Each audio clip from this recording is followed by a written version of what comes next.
अस्सलाम वालेकुम नाज़रीन, आऊं आहियां मोहम्मद अली ऐं अवां मुंहिंजो यूट्यूब चैनल ॾिसी रहिया आहियो ऐं उन सां गॾु गॾु मुंहिंजो Facebook page poet Mohammad Ali सां गॾु ॾिसी रहिया आहियो। नाज़रीन, अॼु जेको राति ही तमामु ख़ौफ़नाक वाक़ियो पेश आयो आहे M5 मोटरवे ते, जेको मुल्तान ऐं सखर वारो आहे, उते हिकु तमामु ख़ौफ़नाक हादसो पेश आहे जंहिंजे नतीजे में हिकु औरत फौत ऐं हिकु ड्राइवर पिणु ज़ख़्मी थियो आहे।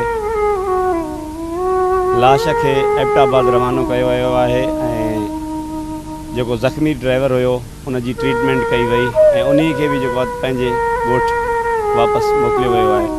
मां गुज़ारिश कंदुसि पाकिस्तान में चाहे रहंदड़ हुजनि या पाकिस्तान खां जेके ॿाहिरि रहंदड़ ड्राइवर हज़रात आहिनि, उन्हनि खे मां इहा गुज़ारिश कंदुसि त बराए महिरबानी पंहिंजे गाॾियुनि जा जेके ब्रेक आहिनि उहे चेक कंदा कयो।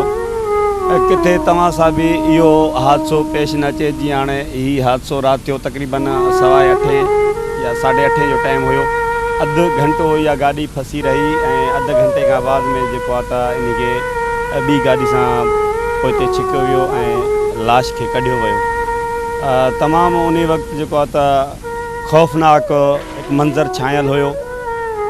मां ड्राइवरनि खे इहा ई गुज़ारिश कंदुसि त यार बराए महिरबानी गाॾियूं पंहिंजे एहतियात सां हलायो। मां इहा ई गुज़ारिश करे सघां थो। वॾी महिरबानी अवां जूं। जेकॾहिं मुंहिंजी वीडियो अव्हांखे पसंदि आहे त मुंहिंजे यूट्यूब चैनल ब्यूटीफुल पाकिस्तान 295 खे सब्सक्राइब कयो ऐं मुंहिंजे पेज पोइट मोहम्मद अली संगड़ खे लाइक फॉलो ऐं शेयर कयो। वॾी महिरबानी अवां सभिनी दोस्तनि जूं।